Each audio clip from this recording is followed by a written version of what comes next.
extra special bonus episode of Gone by Lunchtime. Chris Hipkins has just completed a trip to China with a big old business delegation and a bunch of media, among them our very own Madeleine Chapman, editor of the Spinoff, who's just arrived back, parachuted out of the 757, the Prayer Force One, one of them, and has landed here in the studio. Hi, Mad. Hello. Fascinating trip. Beijing, Shanghai, and... Just those two. Yeah. Although Hipkins went to Tianjin Okay. for the World Economic Forum, which I did not go to. That's right. No, because you know that the secret plot to take over the world. You Yes. steer clear of them. And I instead went to the Great Wall, which Great was Wall. genuinely much more interesting. Was it? Yeah. Oh, good call. You did go to the Great Hall too. Let's start there, because that's this incredible, famous place. It's in a way, like being in the Oval Office or something, really. And although I guess a bit more exhibitional. Tell me about that. You were in there. Paint us a picture. What was it like seeing Chris Hipkins go to the Great Hall of the People in Beijing to meet President Xi?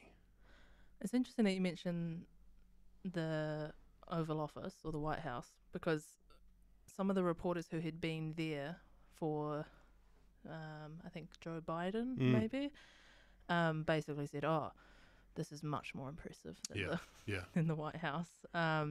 Just for sheer scale, it is a humongous place. Yeah. You kind of walk in, and you don't really feel like you're walking inside somewhere, because you're still just surrounded by open air, essentially. And everything is sort of confusingly big in that, like a tree in there is massive, or a plant is huge, and the tables are huge. So everything is just massive. Yeah. And the one hint that you can get is, I think I put up a photo, it's a very bad photo, but it was showing people walking through a door, and the door is huge, and the only thing that's for scale really is the lift next to it, which is like only goes up like a third of the way up the doorway. And I think that there was the one ordinary size thing in the whole place. But everything is just, I kind of, they make jokes about how when Hipkins met Xi, they were sitting like 10 meters apart at these huge oak tables.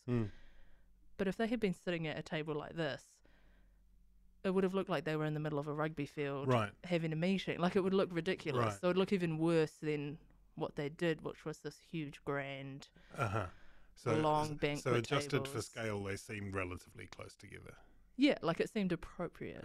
It was also like the Chinese officials were very strict on, there's a lot of security going in, obviously. Everyone couldn't take in water, which was a interesting restriction. Your press badges had your full name, including middle name, and I think someone read it because it was in Mandarin, said, it says, here on behalf of Chris Hipkins, Prime Minister of New Zealand, specifically you got the date, it's all very... Your bank account details. Yeah, date of birth, all of that.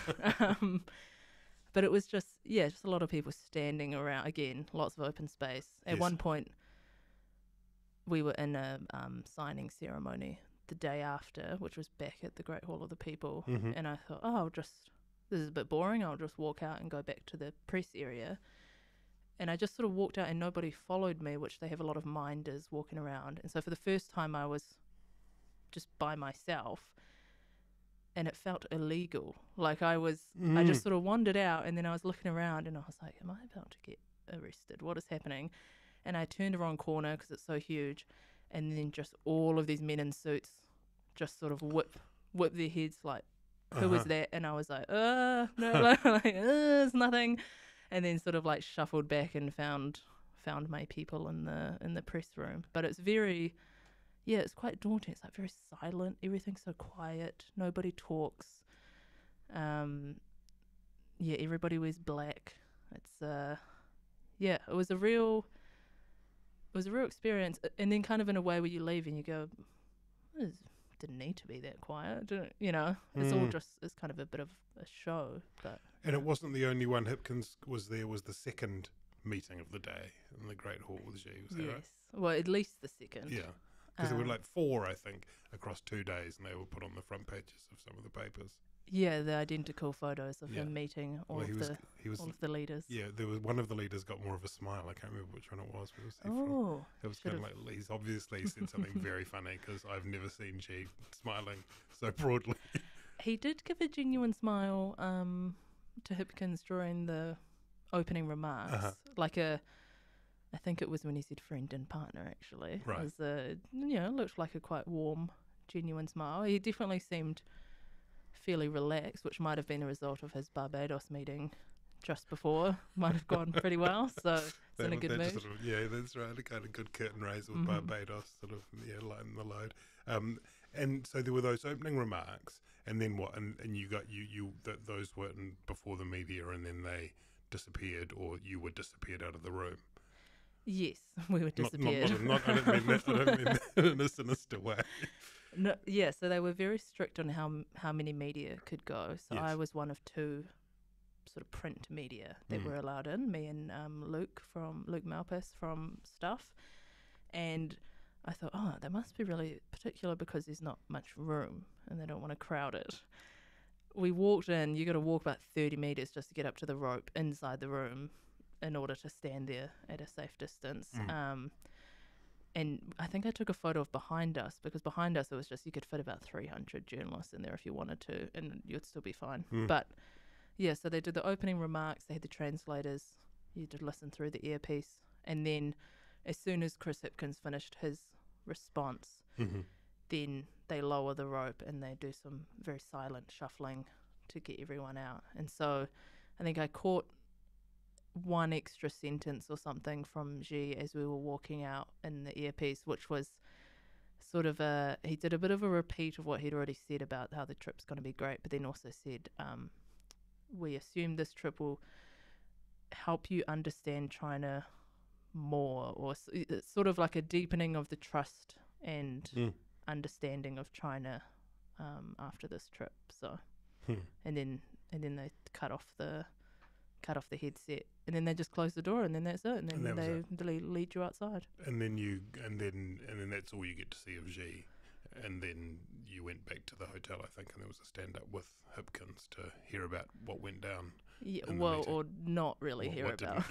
not hear about what went down. Hear the words warm and constructive. Oh my gosh, maybe 10 times and then they kept going. Even I was watching one of the stand-ups in Shanghai, and they were still banging on about everyone's warm and constructive, as if that had been really, really rattled into their brains. I think he maybe overcompensated because of Justin Trudeau getting told off for revealing too much about his meeting. And that was why he was particularly pronounced in saying, I shall not speak for what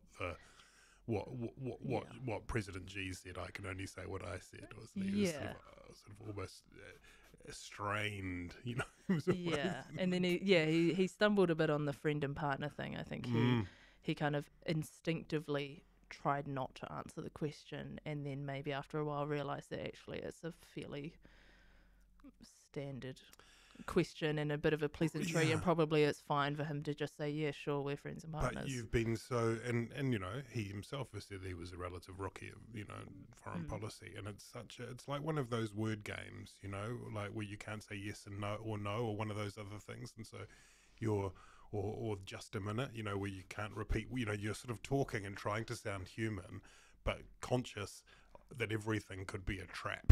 Yeah. And then you could go falling deep into the bowels of the earth, right?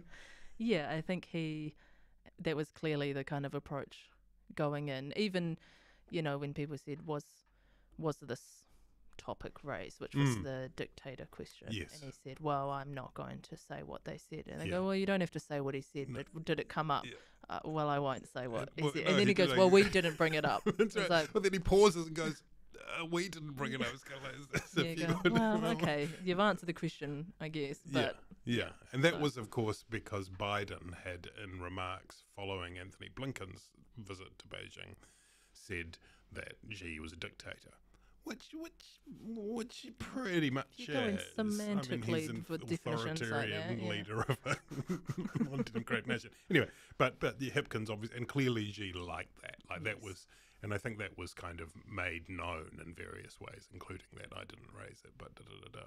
And in terms of these kind of verbal gymnastics, right, there are other things like the last thing you want to do is accidentally describe Taiwan as a country.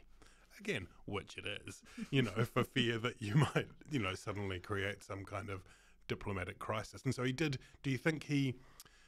I guess the other side of this too, that we should not kind of joke about, is there obviously these very serious human rights questions.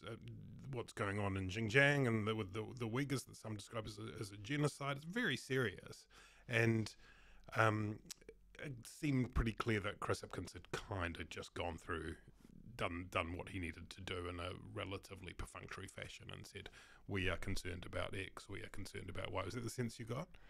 Yes, I think, the fact that he said they were referenced rather than addressed is quite but for someone who was very careful with his words, that's quite telling. But I think it does, it's one of those ones where it makes sense to question that, but at the same time, in terms of an outcome, I think obviously there would be little, Xi's not going to go, oh, no one's ever said that to me Actually, before. That does make me think. Maybe I should reconsider some of my actions. But it also sort of put some good context into the Nanaia Mahuta, being harangued for an hour, which suggests that she was probably a bit more willing to bring up those things with potentially the more relevant person, her counterpart. So I think that's, I wouldn't, in terms of even if she was, I wouldn't have thought that was a negative outcome for New Zealand, because it just means that she was willing to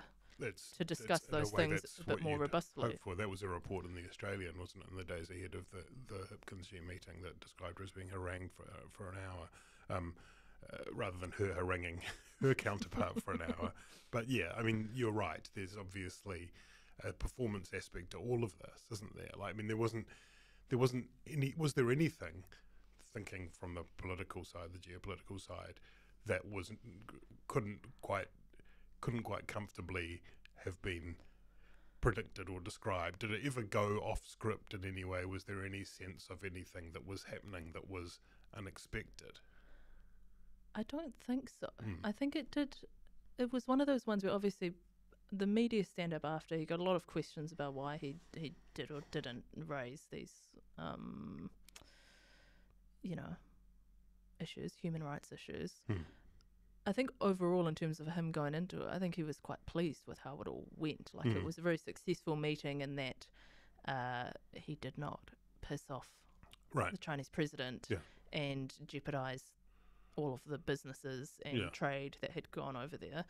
And I think that must have ultimately been the goal. And so it was the negative aspect was just, well, how do I let New Zealand and New Zealand media know that I did not bring up this thing that they wanted them to bring up? But in terms of the goals that they wanted, I think it was all, it all went swimmingly. Yeah. And he was, Hipkins was keen to impress that he had made known to Xi, particularly around Ukraine, their views on that. That's the sort of area where you felt as though he could be a little bit more comfortable and confident in terms of trying to, convey a view. Because it's not, we're really concerned about what you're doing in the Pacific. It's, we feel strongly for that Ukraine has been invaded and need to stand up for it and so on, yeah? Yeah, and I think his meeting the next day with Premier Li Qiang was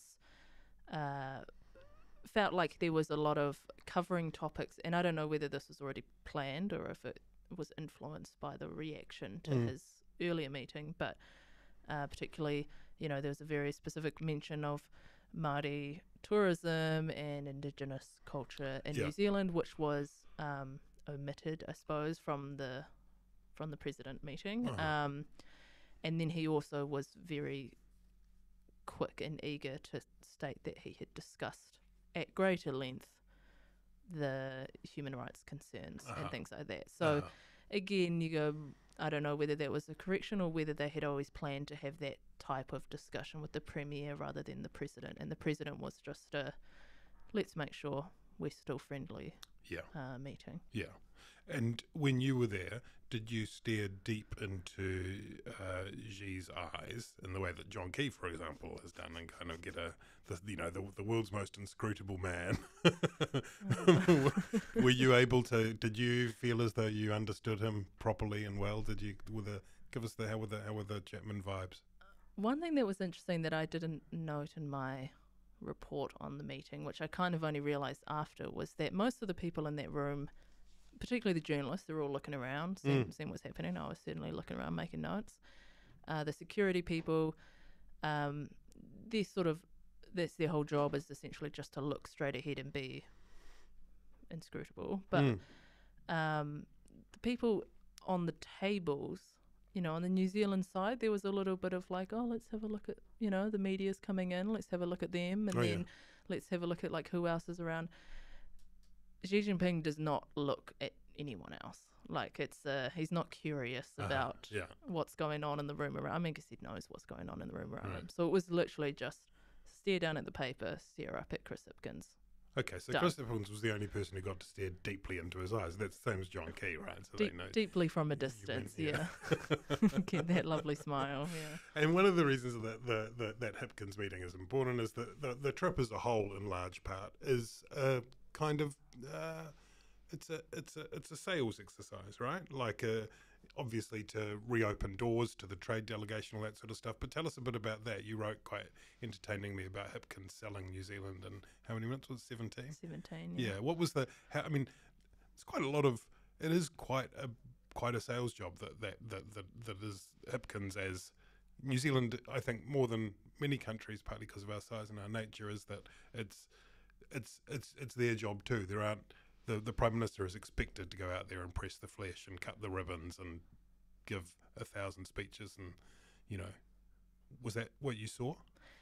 Yes, the schedule was packed, even apparently by regular trade mission standards. Like they really packed him in there. It did. The feedback from the businesses who were present, there was 29 of them. Anyone I happened to speak to at one of the many events did say that having Chris Hipkins in the room just opened a lot of doors. What did the wording was sort of knocking on open doors, basically. Right. Like, there's a tech company that had a meeting over there about kind of developing relationships in gaming and things like that. And he said that there was more done in that one meeting than 10 years of sort of virtual discussions that had been had. Right. So I think that's ultimately, he was just there to kind of introduce people and shepherd people into a meeting room together. But some of the stuff I just thought, I hope this pays off, because this seems like not a great use of the Prime Minister's time to be saying, he said New Zealand is open for business. That was the big tagline that was said in every single speech. And then he would shake some hands, take some photos, eat an item of food way too quickly. I did advise one of his staff members that they should remind him that if he takes smaller spoonfuls of things, you don't have to open your mouth as wide, because there were a lot of photos of him eating with like mouth wide open in local media, and I was like, you got to do a small fork, small mouthful. Okay. Otherwise, you get the John Key hot dog photo. Do a video demonstrating that I could provide to this. I mean, I can see why he was doing it, because he wanted to finish it quickly so he could move on. But yeah, not good. A lot of eating. It wasn't until the last day that the sausage rolls were rolled out.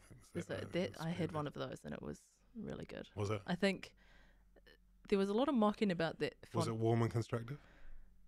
No, actually, it was a little bit cold. Oh. But that was a Fonterra event, so I thought, oh yeah, local, a bit of local connection, so it makes sense that they would probably be aware of the sausage rolls, and made a joke about it. But that was the only item in about 20 items that they had put out that was empty by the time everyone left. Like, they were a hit. Right. Well, there you go. He's got something. He's onto something with the sausage rolls. You got to have a thing. Just on that, when you mentioned the Grey Hall and you turned that corner and then suddenly you saw some people walking after you, how was that true of the entire trip? Was it sort of stage managed to within an inch of its life? Could you? I mean, I'm thinking of those years ago when Patrick Gower disappeared off to the Aurovita office in Shanghai. Were you kept on? I mean, I don't want to say tight leash, but was the media pretty well contained for the course of that week? Yes, it was. There weren't a lot of opportunities to. You would basically have to decline to be present for either an event or a media stand-up in order to do something else. I think the whole week, probably the most time that was like quote unquote free, which is essentially now you can write your stories, was like an hour max, or late in the evening, I suppose. So everything was, there wasn't a lot of free time. I think I went for a walk that required missing an event. Like that was about the extent. I went for a walk and had dinner and ordered about 5 times as much food as I could eat by accident. So did you eat it with a little fork? No, actually, it was a hot pot. But yeah, so there wasn't much room to kind of go exploring. It's also, you're not going to get very far because all of the embassy people are kind of your minders and they can speak Mandarin and help you get around. And also traffic-wise, we got everywhere very quickly because we were on the back of the motorcade most of the time. We dropped off a couple of times, which caused a bit of drama. But once you're off the motorcade, you're not going anywhere fast. So it was probably just safer for most people to just follow the program.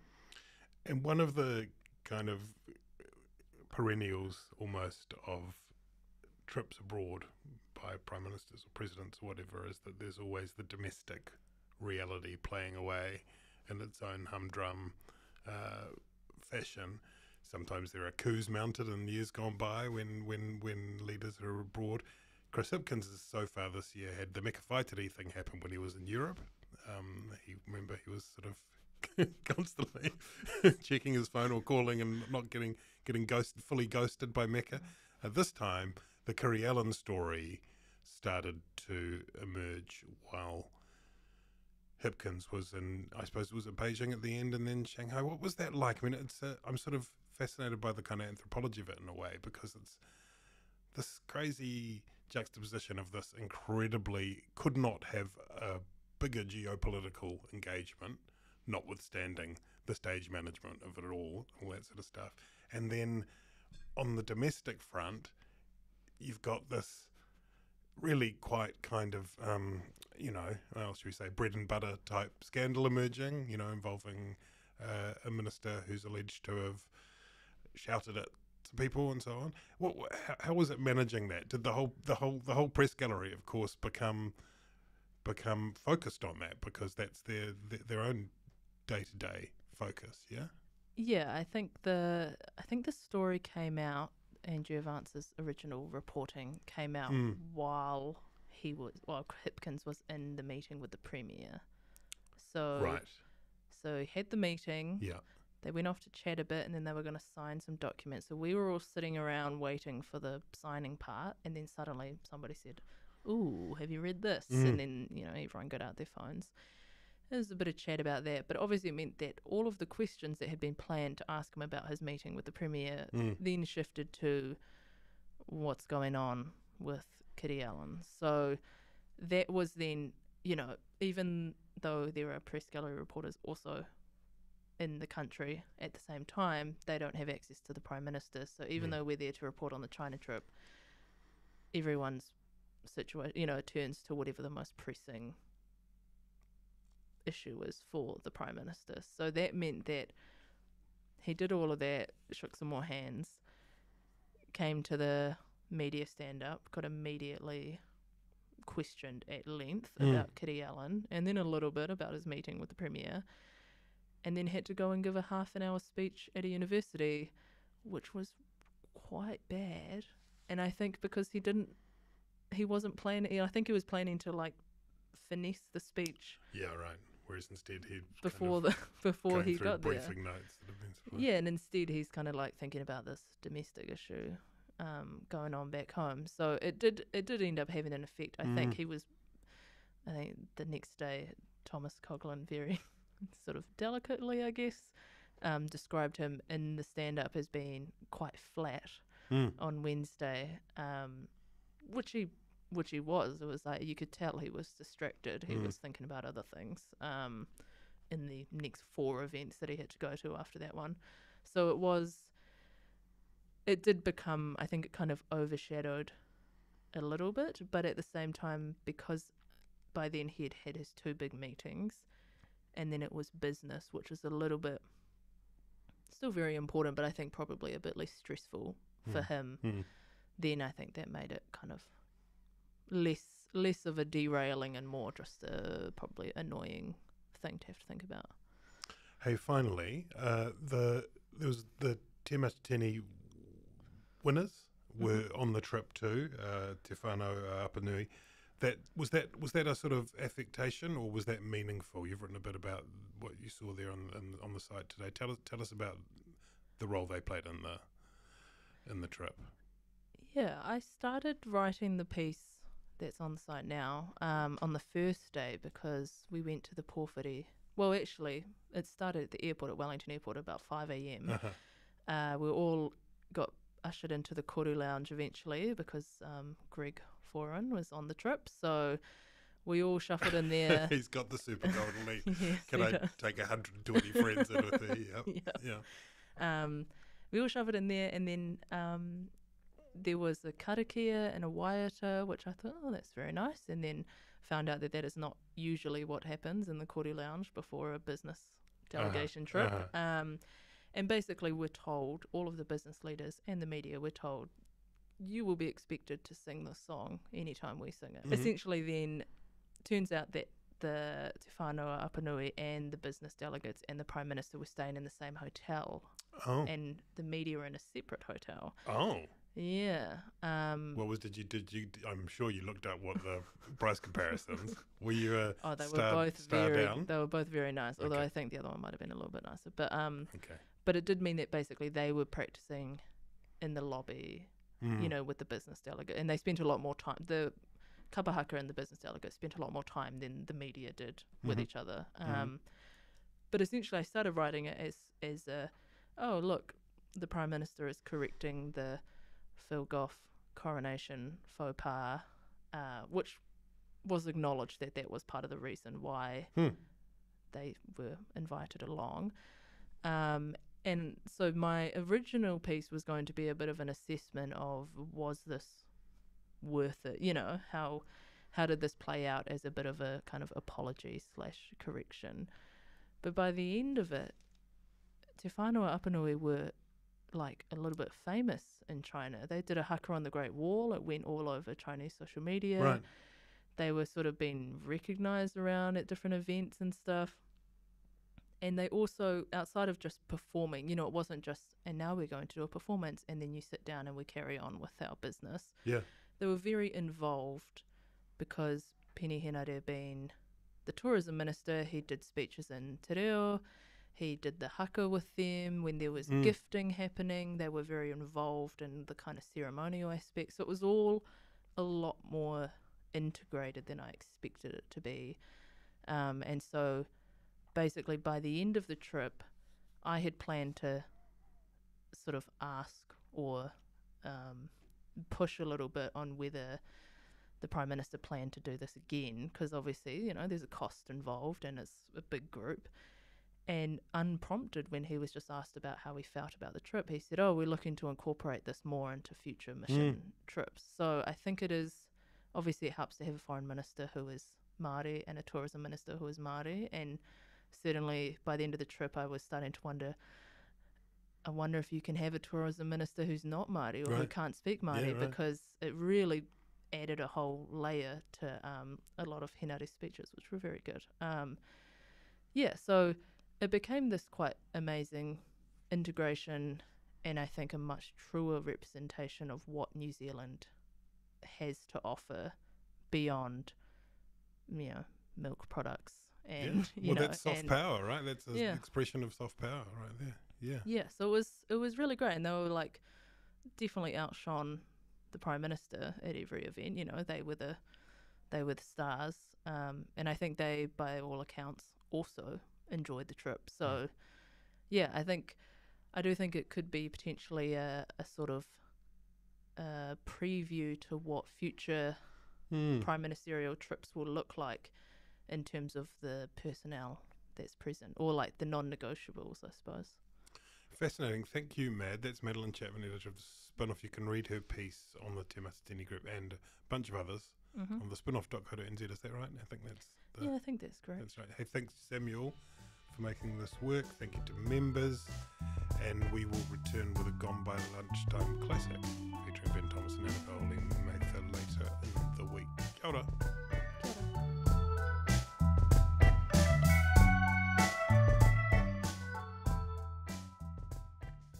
Kia ora.